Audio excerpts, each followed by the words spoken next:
Friends, star knowledge में आप सभी का स्वागत है। इस वीडियो के माध्यम से आज हम क्लास 10th का रिफ्लेक्शन ऑफ लाइट समझने वाले हैं, जो कि आपके एक फिजिक्स का एक बहुत अच्छा सा चैप्टर है।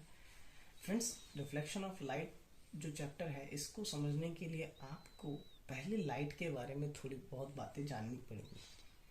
फ्रेंड्स, आप सभी जानते हैं कि जो लाइट होती है वो किसी न किसी सोर्स से चलना स्टार्ट करती है और वो फिर किसी ऑब्जेक्ट पर गिरती है, जहां से वो रिफ्लेक्ट होती है अलग अलग दिशाओं में।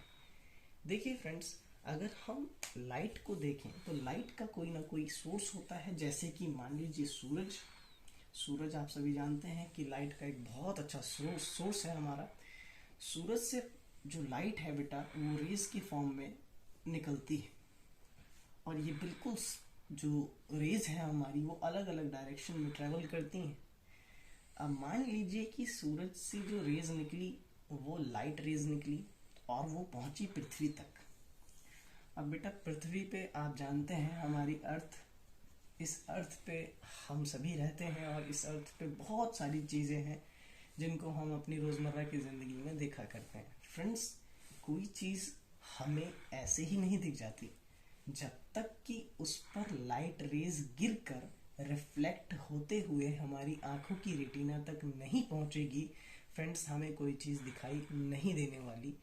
इसका मतलब ये है कि अगर आप ये कहें कि हमारी केवल आंखें ही हमें सारी चीज़ें दिखाती हैं फ्रेंड्स, तो ये बिल्कुल सही बात नहीं होगी।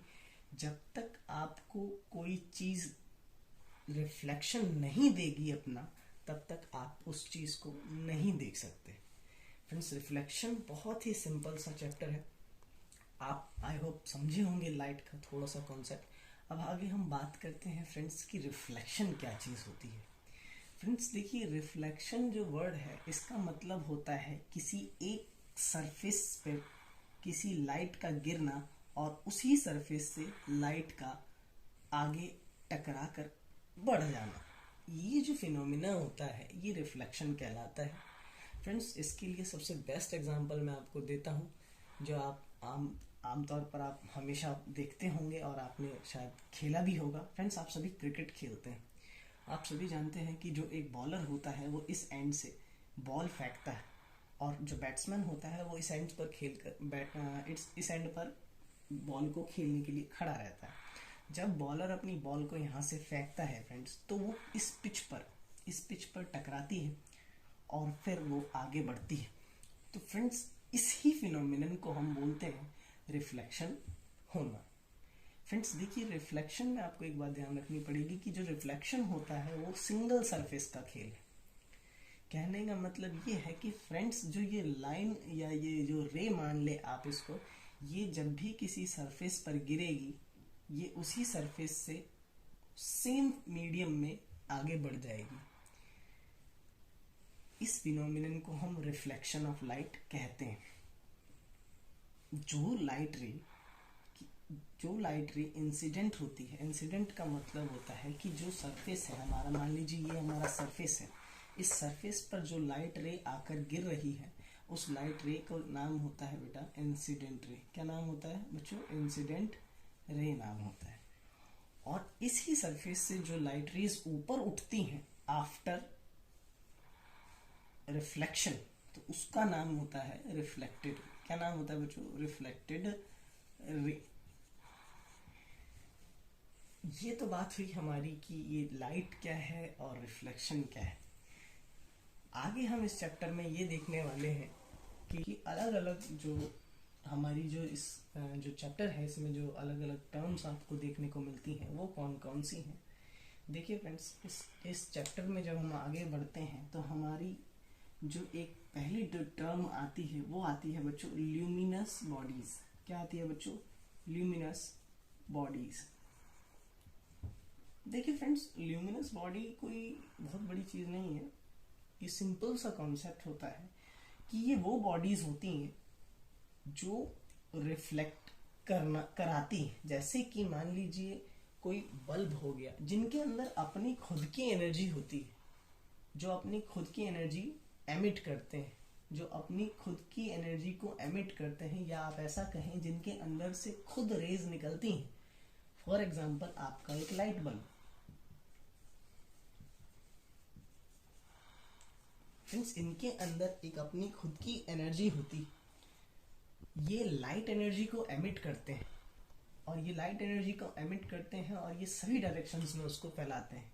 तो ऐसी बॉडीज जो लाइट को एमिट करती हैं उनका उन बॉडीज को हम कहते हैं ल्यूमिनस बॉडी। क्या कहते हैं बच्चों? ल्यूमिनस बॉडी, जिसका आपने सभी ने एग्जांपल देख लिया होगा, आपने देखा भी होगा कि जो लाइट बल्ब होता है वो क्या है बच्चों? ल्यूमिनस बॉडी का एग्जाम्पल है। आप समझ गए होंगे मेरी बात को। और इसका एक और एग्जाम्पल सबसे बड़ा मैंने आपको बताया भी कि ये एक एग्जाम्पल हमारा सन है। तो सन भी क्या है? एक ल्यूमिनस बॉडी। तो ल्यूमिनस बॉडी वो बॉडीज होती हैं फ्रेंड्स जो लाइट एनर्जी को एमिट करती है। आई होप मेरी बात आपको समझ में आ गई होगी। इसके बाद हम दूसरा जो पॉइंट है वो हम पढ़ेंगे नॉन ल्यूमिनस बॉडी। क्या होती है फ्रेंड्स? नॉन ल्यूमिनस बॉडी, ये जस्ट इसके अपोजिट होती है। फ्रेंड्स जैसा कि मैंने आपको ल्यूमिनस बॉडी में बताया कि ये वो बॉडीज होती हैं जो लाइट को एमिट करती हैं, मगर जब हम नॉन ल्यूमिनस बॉडी में आते हैं तो ये वो बॉडीज हो जाती हैं या ये वो मटेरियल हो जाते हैं या ये वो पदार्थ हो जाते हैं जो जिनके पास अपनी खुद की लाइट नहीं होती, बल्कि ये किसी और की लाइट को अपने सरफेस पर गिरा के उसको रिफ्लेक्ट करने का काम करते हैं। जैसे कि आप कुछ भी ले लीजिए, जैसे कि आपका पेन हो गया, जैसे कि आपकी बुक्स हो गई, इनके पास अपनी खुद की लाइट एनर्जी नहीं होती फ्रेंड्स। ये दूसरे की लाइट एनर्जी को अपने सरफेस पर गिरवा कर मतलब कि इंसिडेंट करवा कर उसको रिफ्लेक्ट करते हैं। और जब वो रिफ्लेक्ट होकर हमारी आईज में जो रेटिना होती है वहां पर जाती है, तब ये सारी चीजें हमें दिखाई देती हैं।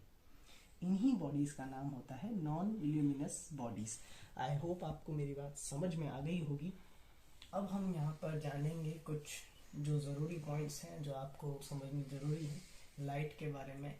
इन पॉइंट्स को समझने के बाद जो हमारा बेसिक है इस चैप्टर का वो बिल्कुल ख़त्म हो जाएगा। इसके बाद हम शुरू करेंगे जो मेन टॉपिक्स हैं, जैसे हमारे लॉज ऑफ रिफ्लेक्शन और आगे के जो भी टॉपिक्स होंगे वो आने वाली हम वीडियोज़ में कंप्लीट करेंगे। फ्रेंड्स इसको पहले आप समझ लें। तो देखिए फ्रेंड्स, इसमें जो फर्स्ट पॉइंट है वो ये लिखा है कि light travels in a straight line. आप इस बात का हमेशा ध्यान रखें, जो भी लाइट रेज होगी हमारी वो हमेशा एक स्ट्रेट लाइन में ही ट्रेवल करेंगी। They always travels in a straight line.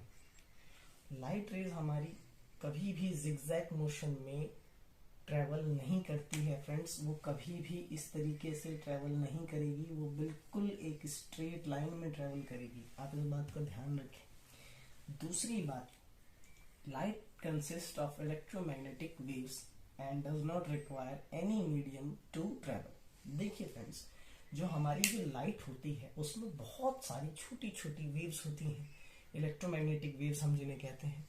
असल में ये जो रेज होती हैं, मतलब ये जो वेव्स होती हैं, ये बहुत सारे छोटे छोटे फोटोन्स होते हैं जिनको हम वेव्स का नाम देते हैं जब वो एक साथ कंबाइन हो जाते हैं। तो ये क्या है फ्रेंड्स, लाइट में बहुत सारी इलेक्ट्रोमैग्नेटिक वेव्स होती हैं जिनको ट्रेवल करने के लिए किसी भी तरीके की मीडिया की ज़रूरत नहीं पड़ती। इन्हें किसी भी तरीके की मीडियम की ज़रूरत नहीं है। थर्ड हमारा जो पॉइंट है वो ये पॉइंट है जो मैंने आपको अभी ऊपर भी बताया कि जो एलिमेंट्री पार्टिकल है लाइट का वो फोटोन है, यानी कि जो लाइट है उसका सबसे जो छोटा पार्टिकल है वो फोटोन है। इसके बाद जो हमारा चौथा पॉइंट है वो ये कहता है कि light exhibits the properties of waves as well as particle. इस पॉइंट को आप और अच्छे से जब आप अपनी बड़ी क्लासेस में आ जाएंगे 11th 12th में, तो आप समझेंगे। वहाँ एक चैप्टर होता है ड्यूअल नेचर ऑफ लाइट, वहाँ पे आप इसको समझेंगे। अभी आप बस इतना समझ लीजिए फ्रेंड्स कि जो लाइट होती है उसके पास वेव्स की भी प्रॉपर्टी है और आपके पार्टिकल्स की भी प्रॉपर्टी। तो फ्रेंड्स इस चैप्टर का ये बेसिक्स जो था रिफ्लेक्शन ऑफ लाइट का वो यहाँ पर ख़त्म हो चुका है। आने वाली वीडियोस में हम आगे इस चैप्टर को कंटिन्यू करेंगे। वीडियो अच्छा लगा हो तो इसको लाइक कीजिएगा, सब चैनल को सब्सक्राइब कीजिएगा। तब तक मिलते हैं नेक्स्ट वीडियो।